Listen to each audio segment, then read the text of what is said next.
We have a story of our universe, a story that begins 13.8 billion years ago.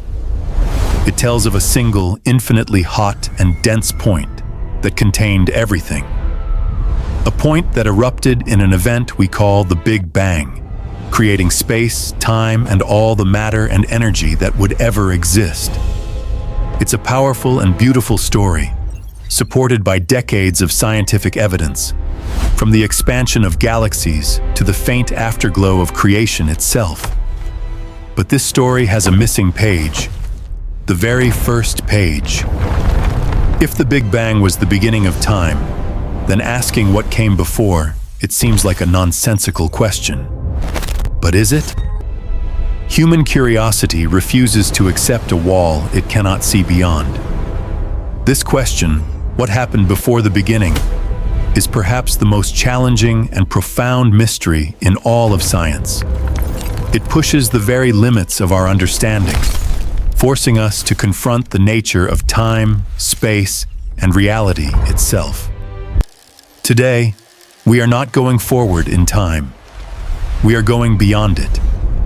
We will journey to the edge of physics, to a place before the singularity, and explore the leading scientific theories that attempt to answer the ultimate question. What was there before the Big Bang? This is not science fiction. These are the mind-bending possibilities being explored by the world's leading physicists. And the answers might be more strange and wonderful than you could ever imagine. Before we can look back, we first need to understand why it's so difficult. The Big Bang Theory works perfectly well, going back to the first fraction of a second of creation. But at the exact moment of the Big Bang, at the singularity, are two pillars of modern physics, general relativity, the theory of the very large, and quantum mechanics, the theory of the very small, break down. Their equations give us nonsensical answers, like infinities. Physics itself ceases to function.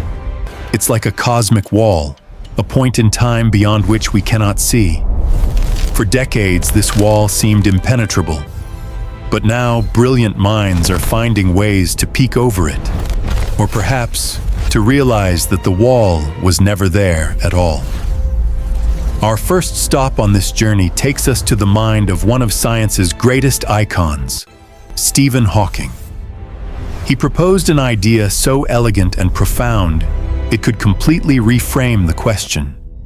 It's called the no-boundary proposal.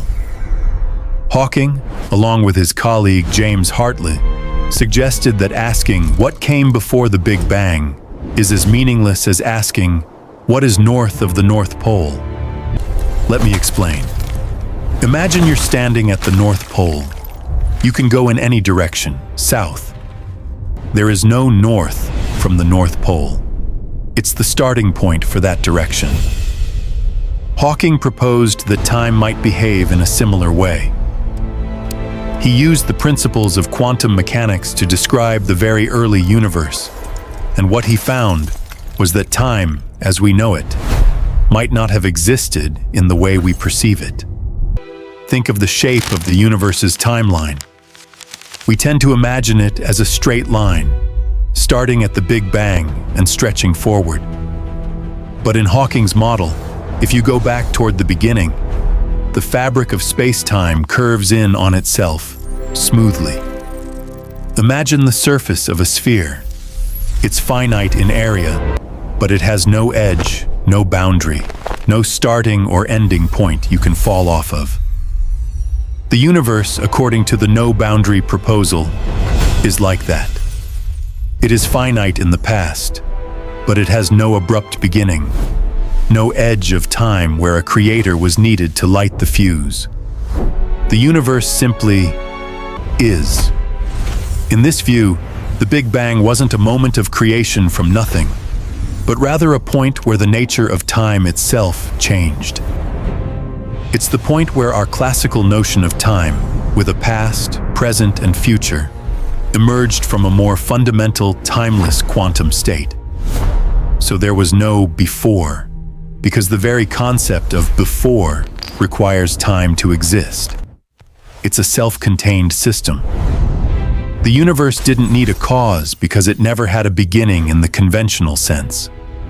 This idea is deeply philosophical and mathematically complex, but its core message is breathtaking. It suggests the universe can spontaneously come into existence from nothing, governed only by the laws of physics. It removes the need for a singularity and an external creator. But this is just one possibility. What if the Big Bang wasn't a beginning at all, but simply one event in an eternal cosmic dance? This brings us to our second theory, the cyclic universe, or the Big Bounce. This idea proposes that our universe is just the latest in an infinite series of universes, stretching endlessly into the past and the future. Imagine a bouncing ball. It falls, hits the ground, and rebounds over and over again. The Big Bounce theory suggests our universe does the same. According to this model, there was a universe that existed before ours. It expanded for trillions of years, just like ours is doing now. But eventually, perhaps driven by a force like dark energy reversing its effect, it stopped expanding and began to collapse. Everything, galaxies, stars, matter, rushed back together in a big crunch.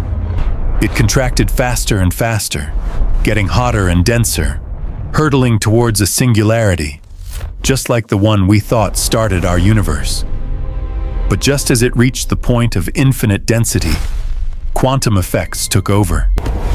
Instead of collapsing into a true singularity, the universe bounced.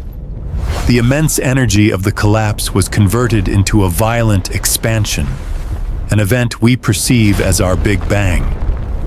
Our universe, then, was born from the ashes of a previous one. And in the distant future, our own universe might one day cease its expansion, begin to contract, and collapse into another big crunch, triggering another big bounce and giving birth to a new universe.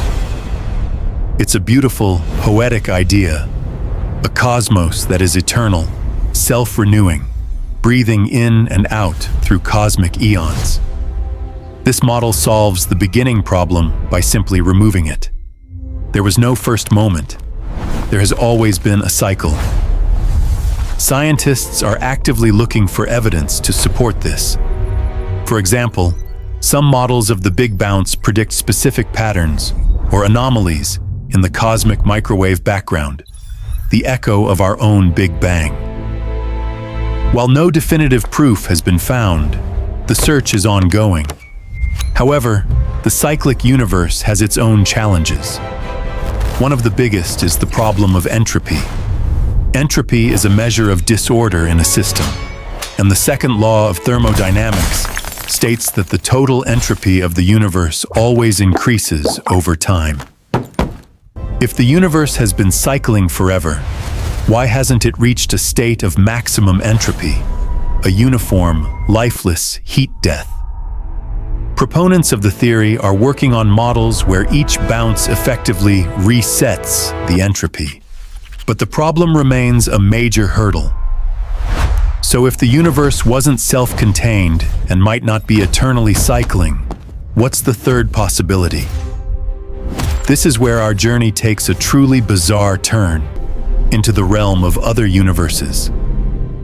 Prepare yourself, because this final theory challenges our very definition of the universe. It's born from a concept we discussed earlier, cosmic inflation. This is the theory of eternal inflation, which leads directly to the idea of the multiverse. The theory suggests that the inflationary period, that burst of exponential growth in the first fraction of a second, didn't happen just once. Instead, inflation is happening all the time, eternally, in the vast expanse of space-time. Think of it as a giant pot of water that is perpetually boiling. Our universe, the one we can see, is just one tiny bubble that formed in this cosmic cauldron. Here's how it works. while the wider metaverse continues to expand at an incredible rate. Random quantum fluctuations can cause small patches of it to stop inflating and enter a slower expansion phase, like our Big Bang. When this happens, a bubble universe is born. This process is happening constantly, everywhere. New bubble universes are popping into existence at every moment. This creates a staggering image, an infinite fractal-like cosmic foam, where our entire observable universe, with its hundreds of billions of galaxies, is just one insignificant bubble in an endless ocean of other bubbles. We can never reach these other universes because the space between them is expanding faster than the speed of light. And here's the most mind-bending part. Each of these bubble universes could be completely different. The process that stops inflation in each bubble could result in different fundamental constants and even different laws of physics. There could be universes with stronger gravity, universes with different particles, universes with more or fewer spatial dimensions. Some might be sterile and empty. Others could be teeming with forms of life we can't even begin to imagine. In this context, the Big Bang was not the beginning. It was just our beginning, the moment our particular bubble was formed. The question, what came before, is answered. There was the eternally inflating multiverse. Our origin story becomes just a tiny chapter in an infinite cosmic book. This theory is favored by many physicists because it naturally arises from the mathematics of cosmic inflation and string theory. It also offers a potential explanation for the fine-tuning problem, the mystery of why the constants of our universe seem so perfectly tuned to allow for life to exist. With an infinite number of universes, it's not surprising that at least one, ours, would happen to have the right combination by pure chance. Let's expand on the sheer elegance and audacity of Hawking's no-boundary proposal. To truly grasp it, we must touch upon one of the most abstract concepts in theoretical physics: imaginary time. It sounds like something from a novel, but it is a powerful mathematical tool. Hawking explained that to avoid the problematic singularity, where physics breaks down, he performed a mathematical trick. He replaced the familiar linear time in his equations with this concept of imaginary time. In this mathematical framework, the distinction between time and space blurs. Time becomes just another direction, like up, down, left, or right. Imagine the timeline of our universe again. In real time, it has a clear starting point, the Big Bang. But in imaginary time, the universe's history is like the surface of the Earth. The South Pole is a point on that surface. It is a regular, smooth point. It is analogous to the beginning of the universe in imaginary time. There is no boundary, no edge, no singularity. By using this tool, Hawking and Hartle were able to describe a universe that smoothly came into being, governed by quantum mechanics, without the need for a singular starting point that defied physics. The Big Bang, in this view, is simply the moment where the universe transitioned from this timeless, four-dimensional space into the universe we know, with one dimension of real time and three dimensions of space. The philosophical implications are staggering. If the universe is a closed system with no beginning or end, it doesn't need an external creator or a first cause. It is entirely self-contained. The laws of physics themselves are sufficient to explain its own existence. As Hawking famously wrote, "So long as the universe had a beginning, we could suppose it had a creator. But if the universe is really completely self-contained, having no boundary or edge, it would have neither beginning nor end. It would simply be.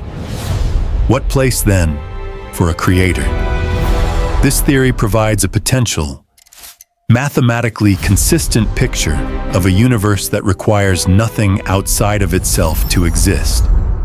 It's a bold and beautiful idea, but it remains a proposal, a tantalizing glimpse into a reality we are still struggling to comprehend. Now let's delve deeper into the fascinating drama of the cyclic universe. The idea of a big bounce is not a single, simple theory, but a family of ideas rooted in different approaches to quantum gravity. The yet undiscovered theory that would unite general relativity and quantum mechanics.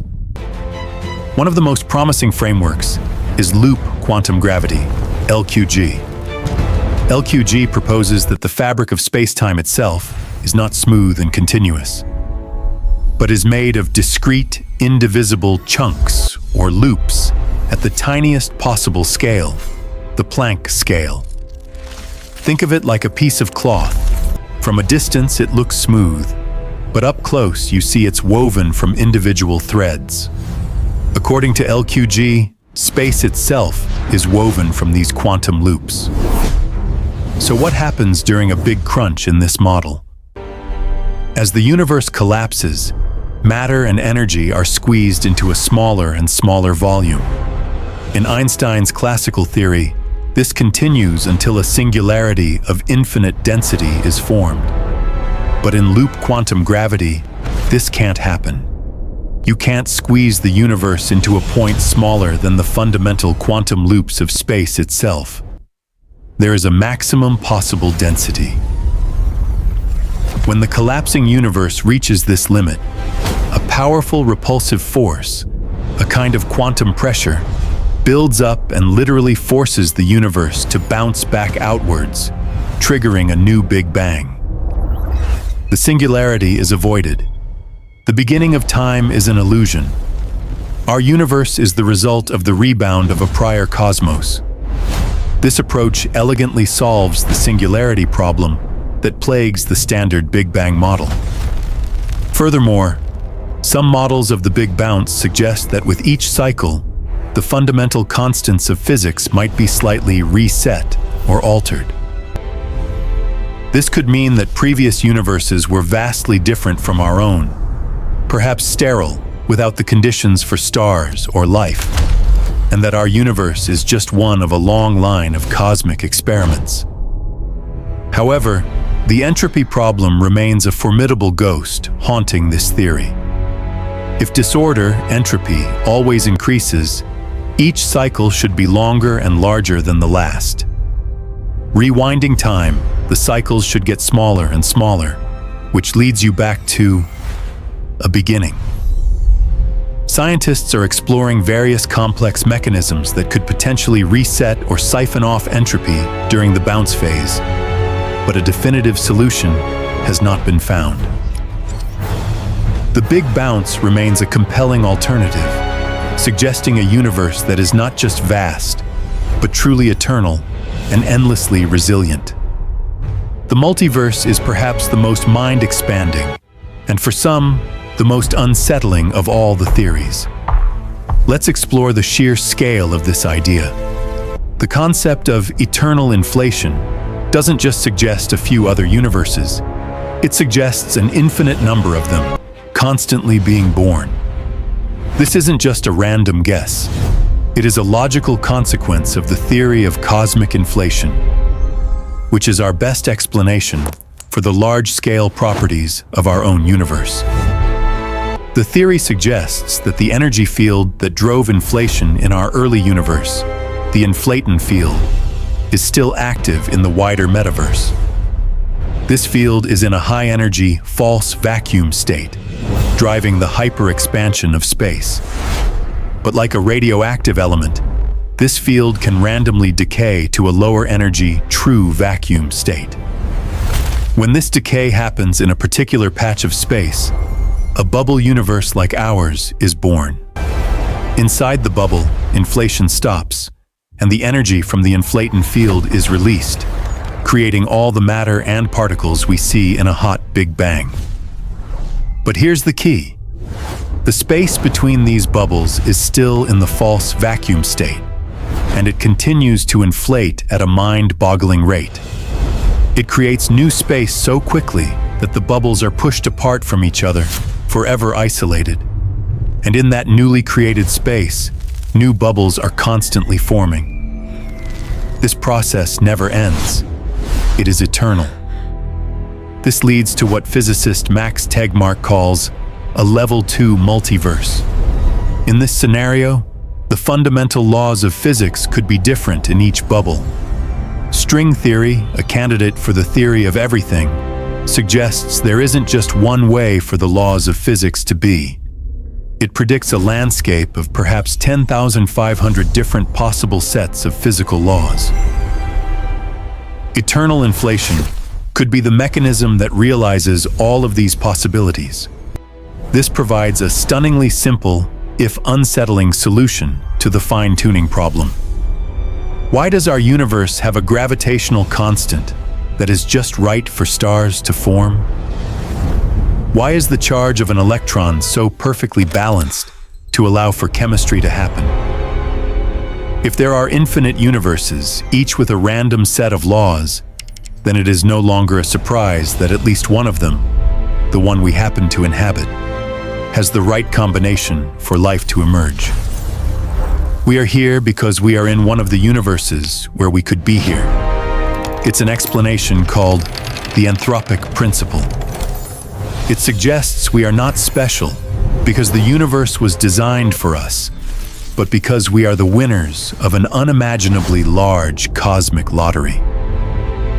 So where does this leave us? We have journeyed beyond the beginning of time and explored 3 breathtaking possibilities.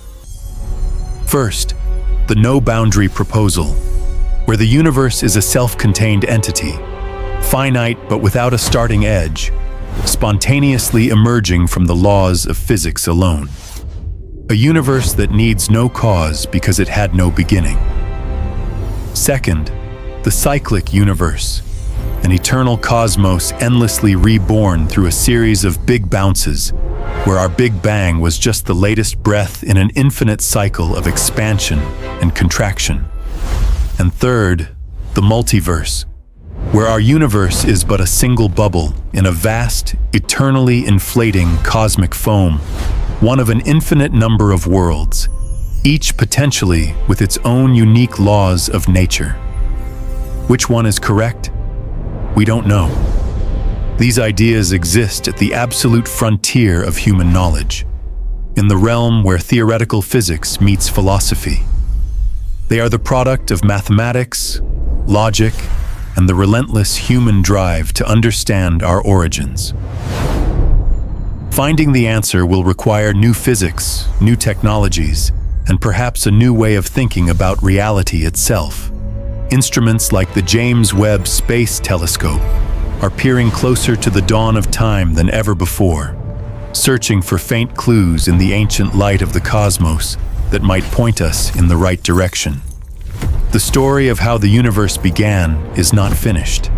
In fact, we may only be at the preface.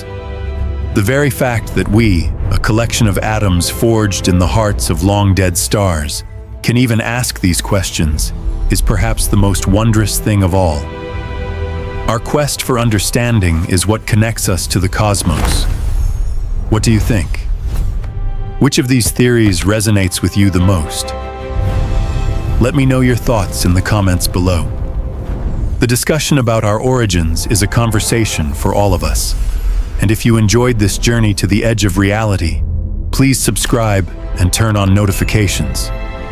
Because the universe is full of secrets, and together, we are going to keep exploring them.